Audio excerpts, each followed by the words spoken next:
Assalamualaikum warahmatullahi wabarakatuh. Selamat siang para mahasiswa. Hari ini kita kembali belajar pada mata kuliah Psikologi Pendidikan Kejuruan. Dan hari ini kita sampai ke pertemuan yang ketiga. Pada pertemuan yang ketiga hari ini kita akan belajar tentang bimbingan karir sebagai komponen penting pada pendidikan kejuruan. Sebagai pendahuluan dalam bidang pendidikan, khususnya pendidikan kejuruan, bimbingan karir merupakan salah satu jenis layanan dari program bimbingan dan konseling.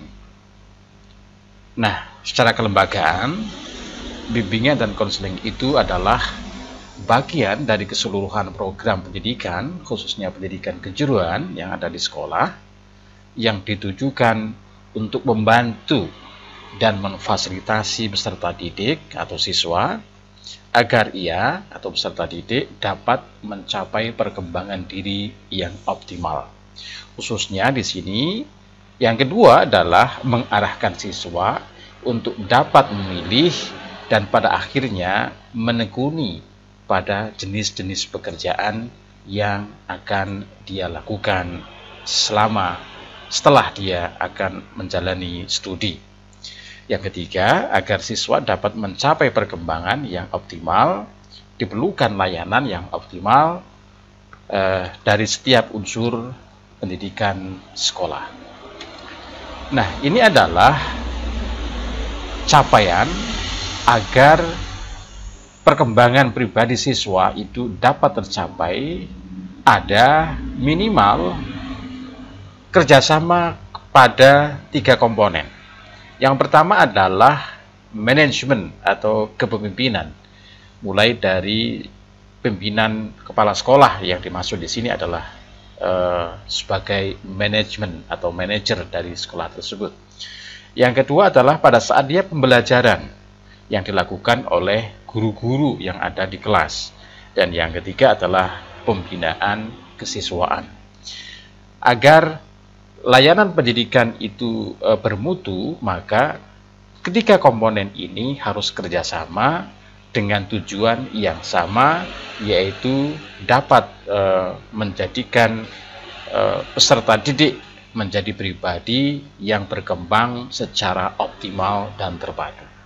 Apabila 3 komponen ini tidak dapat bekerja sama, akan mustahil akan dapat mewujudkan hasil yang diharapkan. Selanjutnya, bimbingan karir secara umum itu sama atau sejalan dengan fungsi dan tujuan pendidikan nasional yang ada dalam Undang-Undang Republik Indonesia Nomor 20 Tahun 2003. Yakni pendidikan nasional berfungsi yang pertama adalah mengembangkan kemampuan. Saya sengaja menggarisbawahi kata-kata mengembangkan. Karena apa? Karena sebenarnya potensi-potensi itu sudah ada dalam diri setiap siswa. Tugas pendidikan, tugas pendidik itu hanya mengembangkan yang sudah ada, potensi yang dimiliki oleh peserta didik itu, dan membentuk watak serta peradaban bangsa yang bermartabat dalam rangka mencerdaskan kehidupan bangsa, dengan tujuan untuk berkembangnya potensi peserta didik agar menjadi insan yang beriman kepada Tuhan Yang Maha Esa, kemudian berakhlak mulia, sehat, berilmu, cakap, kreatif, mandiri, dan menjadi warga negara yang demokratis serta tanggung jawab. Ini adalah sesuai dengan Undang-Undang Nomor 20 Tahun 2003. Secara umum seperti itu. Nah, kemudian secara khususnya adalah yang pertama, agar siswa itu memahami potensi dirinya. Apa itu? Bakat, minat, sikap, kecakapan, dan cita-cita. khususnya adalah siswa SMK yang pada akhirnya akan dikenalkan kepada jenis-jenis pekerjaan atau vokasi. Oleh karena itu, yang namanya pekerjaan itu harus didasarkan kepada minat yang dimiliki oleh peserta didik. Jangan sampai anak didik itu salah memilih pilihan yang pada akhirnya salah memilih profesi, padahal sebenarnya dia tidak mempunyai minat pada bidang itu. Dan itu akan jadi masalah karena keterampilannya akan tidak berkembang dengan baik karena dia didasarkan kepada minat yang minim dari peserta didik. Oleh karena itu, para mahasiswa, setiap siswa itu perlu dibantu untuk memahami potensi dasar dari dirinya. Bakatnya apa, minatnya apa, kecakapannya apa, cita-citanya apa, itu harus dibangkitkan dari setiap siswa. Sehingga penentuan pilihan atau pengambilan keputusan yang sesuai dengan dunia kerjanya itu sesuai dengan potensi dasar yang ada dalam dirinya. Nah, yang kedua adalah menyadari dan memahami nilai-nilai yang ada pada diri dan masyarakat sehingga menumbuh kembangkan sikap positif terhadap dunia kerja. Yang ketiga, mengetahui lingkungan pekerjaan yang berhubungan dengan potensi dirinya serta memahami jenis-jenis pendidikan dan atau pelatihan yang diperlukan untuk mengembangkan karir dalam bidang pekerjaan tertentu. Artinya, siswa tadi sudah dikenalkan dengan jenis-jenis pekerjaan. Nah, artinya juga siswa itu jangan sampai dia mandek atau mentok pada posisi yang pada posisi tertentu saja. Artinya posisi itu berkembang. Nah, kemudian siswa dikenalkan dengan bagaimana cara mengembangkan karir pada jenis pekerjaan itu. Inilah salah satu manfaat atau tujuan dari mata kuliah ini, yaitu pengembangan karir. Yang keempat adalah menemukan dan dapat mengatasi hambatan-hambatan yang disebabkan oleh faktor diri dan lingkungannya. Setiap pekerjaan pasti ada masalah, setiap tempat juga ada masalah, tempat bekerja yang saya maksud. Nah, bagaimana cara kita mengatasi masalah-masalah atau hambatan-hambatan di tempat kerja, baik itu yang disebabkan dari diri kita, internal, maupun dari lingkungannya. Yang kelima adalah secara khusus merencanakan masa depan, yaitu merancang kehidupan secara rasional untuk memperoleh peran-peran yang sesuai dengan minat, kemampuan, dan kondisi kehidupan sosial ekonomi. Dan yang keenam adalah membentuk pola pikir, pola karir, yaitu kecenderungan arah pengembangan dalam berkarir. Agar siswa itu dapat berkembang sesuai dengan minat dan bakatnya, dan karirnya pun juga terus berkembang. Nah, pada slide ini para mahasiswa ada pertanyaan. Kenapa orang itu harus bekerja? Yang kedua, kenapa orang itu harus punya pekerjaan? Oke, kita bahas sekarang ya. Nah, pekerjaan atau biasa disebut dengan occupation atau juga bisa disebut dengan vocation atau karir merupakan salah satu aspek terpenting dalam kehidupan manusia. Orang akan merasa susah dan gelisah jika ia tidak memiliki pekerjaan dengan jelas. Yang ketiga, pekerjaan itu sangat memiliki peran yang sangat besar dalam memenuhi kebutuhan hidup manusia. Artinya di sini kebutuhan itu tidak hanya kebutuhan yang sifatnya material saja, tapi juga kebutuhan yang bersifat imaterial. Ada alasan kenapa orang itu harus bekerja. Ya, yang pertama adalah alasan ekonomi, yang kedua adalah alasan sosial, dan yang ketiga adalah alasan psikologis. Dari aspek ekonomi, orang bekerja akan memperoleh penghasilan atau memperoleh uang yang bisa digunakan untuk membeli barang dan jasa guna mencukupi kebutuhan hidup sehari-hari. Itu dari aspek ekonomi. Kemudian dari aspek sosial, kenapa orang bekerja? Karena orang yang bekerja itu akan mendapatkan status sosial yang lebih terhormat daripada orang yang tidak bekerja. Artinya, peran dalam kehidupan sosial itu ditentukan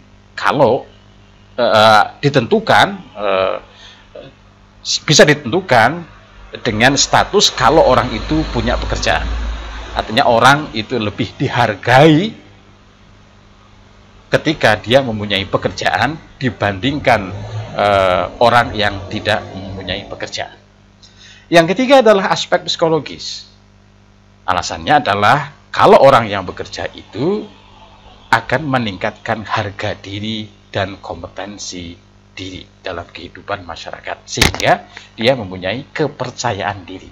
Orang yang mempunyai pekerjaan, orang yang mempunyai profesi itu lebih percaya diri dibandingkan dengan orang yang tidak mempunyai pekerjaan. Nah, sekarang apa perbedaan antara pekerjaan dan karir? Nah, kalau pekerjaan bisa saja disebut dengan work, job, employment, itu menunjukkan pada setiap kegiatan yang menghasilkan barang dan jasa saja. Artinya, kalau pekerjaan itu hanya berorientasi pada barang dan jasa dan bersifat sesaat. Artinya, bisa saja orang mengerjakan pekerjaan, katakanlah hari ini pekerjaan apa, besok beda lagi. Karena sifat time-nya pekerjaan itu sesaat. Dan yang kedua, orientasi dari pekerjaan itu hanya menghasilkan barang atau jasa. Nah, sementara untuk karir itu lebih menunjuk kepada pekerjaan atau jabatan yang ditekuni dan diyakini sebagai panggilan hidup serta mewarnai seluruh gaya hidupnya. Artinya, orang mempunyai karir, pasti dia sudah menekuni pekerjaan itu sebelumnya. Dari pekerjaan yang sudah ditekuni, kemudian ia melahirkan kompetensi, kemudian melahirkan gaya hidup juga atau style, kemudian orang itu dikenal dengan pekerjaan itu, itulah karir. Artinya karir itu tidak hanya dikerjakan pada sesaat saja, tapi sudah dikerjakan dalam waktu yang lama. Guru termasuk karir, bukan hanya pekerjaan. Karena untuk menjadi guru diperlukan waktu yang panjang. Dari sekolah, S1, kemudian profesi, kemudian untuk mendapatkan NUPTK, kemudian proses-proses yang lama, pada akhirnya dia akan menjadi seorang profesional. Nah, pada saat profesional itulah dia dikenal sebagai orang yang mempunyai karir, yaitu seorang guru. Pemilihan karir itu lebih memerlukan persiapan dan perencanaan yang matang dan juga panjang tadi yang saya sampaikan, ya. Nah, karir merupakan perwujudan diri yang bermakna melalui serangkaian aktivitas yang mencakup seluruh aspek kehidupan yang terwujud karena adanya kekuatan intervention. Artinya adalah panggilan jiwa. Bisa saja guru itu hanya bisa dilakukan apabila Anda mempunyai panggilan jiwa. Panggilan jiwa ini mempunyai minat yang besar. Artinya di situ panggilan jiwa itu lebih kepada kecintaan kepada apa yang dilakukan itu besar.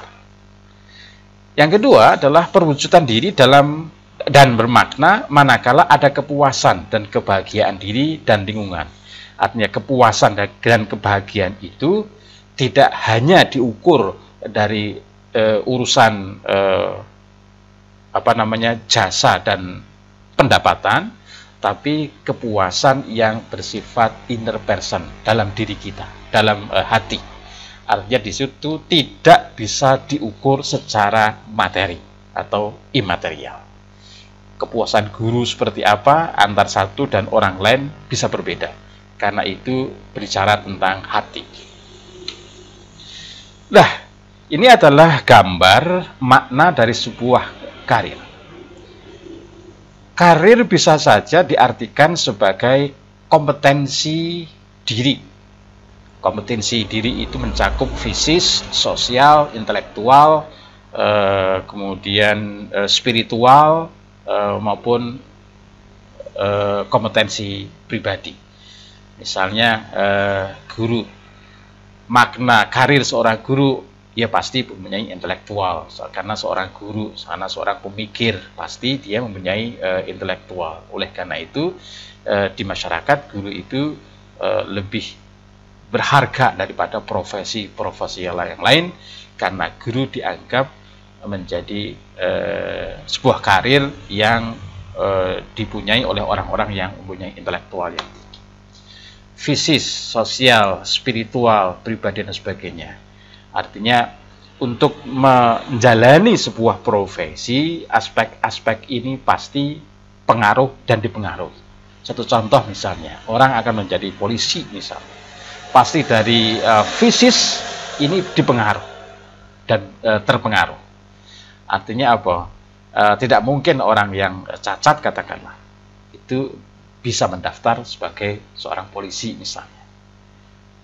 Dan tadi saya katakan misalnya orang yang tidak mempunyai agama mendaftar sebagai guru kan tidak bisa, karena kompetensi dirinya di situ untuk menjalani profesi itu atau menjalani karir itu tidak memenuhi syarat. Dan selanjutnya para mahasiswa, karena kita itu mempunyai karir, itu kita dapat mewujudkan pribadi kita. Artinya begini, orang itu bisa saja dikenal bukan karena namanya, tapi dikenal karena karirnya atau profesinya. Bisa saja saya misalnya, Pak Fuad, itu orang tidak atau lupa dengan nama saya, atau tidak mengerti dengan nama saya sama sekali. Tapi bisa saja saya dikenal itu bukan karena nama saya, tapi karena profesi saya seorang dosen. Anda datang di desa saya pengen cari tempat alamatnya Pak yang jadi dosen itu loh, lupa namanya lah. Mungkin di desa itu ada hanya saya saja yang jadi dosen, maka akan gampang untuk menunjukkan rumah saya. Lah tadi berarti saya itu lebih dikenal bukan nama saya, tapi dikenal dengan profesi saya. Bisa saja orang itu dikenal karena jabatannya. Bisa saja orang itu dikenal karena pendidikannya. Kemudian bisa saja orang itu dikenal dengan hobinya, atau bisa saja orang itu dikenal dengan sosial pribadinya. Nah, pada akhirnya inilah menjadi perwujudan diri. Si Fuad, oh si dosen. Si Muhammad, oh si guru. Itu kan perwujudan diri. Dan pada akhirnya orang itu dalam hidup itu dikenal. Orang hidup kan dikenal. Dan pada akhirnya semua orang bahkan itu akan mati, maka akan dikenang. Saya suatu ketika akan mati, akan mengenang saya sebagai seorang dosen. Dan Anda kalau nanti menjadi guru dan sudah menjalani profesi guru, hidup dikenal sebagai seorang guru. Kemudian Anda kapan waktunya pasti akan meninggal dan Anda dikenang menjadi seorang guru. Sekali lagi, hidup itu dikenal, mati itu dikenang. Nah, karir atau profesi itulah yang pada akhirnya dapat mewujudkan diri, baik itu selama hidup maupun sudah meninggal. Para mahasiswa, di slide ini saya akan mengatakan, saya jelaskan tentang perkembangan karir seseorang. Di sini ada 1, 2, 3, 4, 5. Ada 5 tahapan. Tahapan yang pertama adalah tahapan pengembangan diri. Di sini pada usia 0 sampai 15 tahun. pada usia-usia ini itu seseorang mulai mengenal yang namanya minatnya apa, bakatnya apa, dan interestnya pada bidang apa. Itu sudah membedakan antara satu orang dan orang lain. Setiap pribadi pasti mempunyai bakat, pasti mempunyai minat, pasti mempunyai kecintaan pada sesuatu yang berbeda-beda. Dan itulah yang membedakan antara pribadi yang satu dengan pribadi yang lain. Nah, pada usia 0 sampai 15 tahun ini sudah ketahuan. Oh, minatnya bola misalnya, sudah ketahuan. Nah, kemudian para mahasiswa, tahap yang kedua adalah tahap explore. Explore ini kecenderungannya adalah mencoba-coba. Artinya pada usia 15 hingga 24 tahun ini bisa saja kan umur 15 tahun usia-usia SMA atau SMK. Bisa saja orang itu masuk SMK itu sebenarnya bukan dari minatnya, tapi dari coba-coba karena temannya di situ ikut-ikut artinya. Nah, di sini orang itu tahapnya mencoba. Siapa tahu cocok, siapa tahu suka, siapa tahu bermanfaat. Nah, usia 15 tahun ini mulai tahap explore, uji coba. Kemudian termasuk pekerjaan. Kalau Anda misalnya nanti lulus usia 22, meski Anda jurusannya adalah jurusan untuk menjadi guru, belum tentu Anda itu nanti menjadi guru. Bisa jadi Anda itu mencoba pada bidang yang bukan menjadi program studi Anda saat ini, gitu. Katakanlah Anda seorang wirausahawan misalnya, kan Anda tahapnya explore. Nah, pada usia yang ke-25 sampai 44 ini masa pemantapan. Dari uji coba, kalau kemudian Anda suka pada usia ini berlanjut, artinya di sini sudah bisa menemukan apa yang dia suka, menemukan yang passionnya itu sudah ketemu. Oh, saya tidak cocok jadi guru, saya cocoknya menjadi wirausaha. Nah, pada usia ini 25 sampai 44 tahun itu sudah ketemu. Akan jadi masalah ketika usia lebih dari 44 ini belum ketemu apa yang sesuatu bidang yang ia suka. Akan jadi masalah. Dan kemudian pada usia yang ke-45 sampai 64 itu adalah tahap pembinaan. Usia-usia ini sudah susah untuk berkembang. Tapi apa yang ia suka, apa yang ia miliki itu sudah monoton di situ. Kalau dia berkembang itu susah, turun bisa.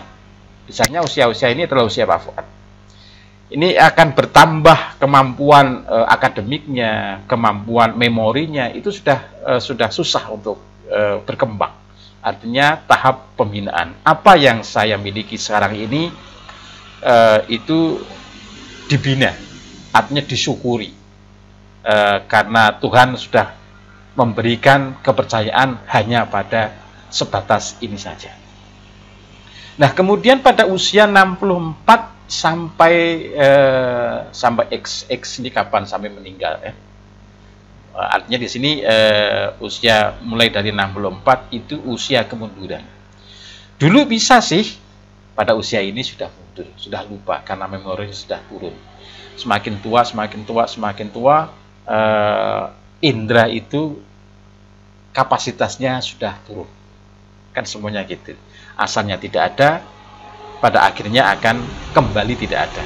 Kehidupan kan seperti itu. Nah, makanya ini gambarnya adalah bulat. Bulat ini kan menggambarkan sebuah siklus. Gitu ya. Ini adalah fase-fase kehidupan tadi yang saya mengatakan, pertumbuhan, explore, kemudian pemantapan dan pelestarian ya.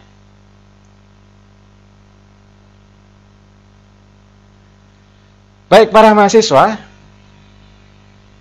kita lanjutkan dengan career developing testing atau uji coba atau tes membangun karir. Berkenaan dengan dalam rangka meneliti dan menilai kematangan vokasional telah dikembangkan atas sebuah alat tes yang dikenal dengan Career Development Inventory atau Career Maturity Test atau Vocational Maturity Test. Nah, oleh karena itu, pada mata kuliah ini nanti, pada pertemuan-pertemuan selanjutnya, kita akan melakukan uji bakat, akan melakukan uji minat, akan melakukan uji personal. Nah, pada akhirnya Anda akan mengetahui seberapa besar potensi-potensi dari Anda sendiri. Kalau potensi Anda itu Anda ketahui, maka dengan sendirinya akan didapatkan kemampuan mengetahui potensi-potensi dari orang lain, termasuk siswa-siswi Anda, karena Anda adalah calon guru. Para mahasiswa, dari temuan penelitian yang dilakukan di Harvard University terungkap bahwa 85% keberhasilan seseorang dalam mendapatkan dan menjalani sebuah pekerjaan atau profesi itu ditentukan karena attitude atau sikap mereka. Sikap itu bagaimana dia bersikap dengan baik itu dengan sikap dengan dirinya sendiri maupun orang lain, atau biasa disebut dengan soft skill. Ya, nanti kita akan bicara tentang soft skill di sini ya. Dan hanya 15% saja ditentukan oleh kepandaian dan pengetahuan mereka. Artinya di slide ini saya akan mengatakan Anda jangan rendah diri apabila Anda tidak termasuk orang yang cerdas. Karena keberhasilan seseorang dalam melaksanakan pekerjaan itu tidak selamanya ditentukan dan sangat dipengaruhi dan tidak sangat dipengaruhi oleh kepandaian, tapi sebaliknya dipengaruhi dari sikap atau attitude mereka atau soft skill mereka. Bahkan jauh sebelumnya William James dari Harvard University pernah berkata, penemuan yang paling hebat dari generasi saya, generasinya William James, adalah manusia dapat mengubah kehidupan mereka dengan mengubah pola pikir mereka. Dari pola pikir itu berubah, maka seseorang itu akan mampu mengubah kehidupan dari dirinya. Para mahasiswa, sebelum saya akhiri pertemuan kita pada pertemuan yang ketiga hari ini, seperti biasa, saya akan memberikan kuis pertemuan. Setiap pertemuan ada kuis. Ada 5 jawaban yang mesti Anda harus jawab, yang mesti Anda kirimkan jawaban Anda melalui Classroom. Yang pertama, apa peran sebuah profesi dalam kehidupan seseorang? Yang kedua, kenapa keberhasilan seseorang dalam pekerjaan ditentukan oleh sikap atau attitude, bukan kepandaian? Yang ketiga, tugas guru adalah mengembangkan potensi peserta didik. Pertanyaannya, apa saja potensi yang dimaksud? Yang keempat, sebutkan perbedaan antara pekerjaan dan karir. Dan yang kelima adalah apa manfaat bimbingan karir bagi siswa, bagi sekolah, dan yang C adalah bagi iduka. Saya tunggu jawaban Anda. Terima kasih. Mohon maaf atas kesalahan yang mungkin saya lakukan. Assalamualaikum warahmatullahi wabarakatuh.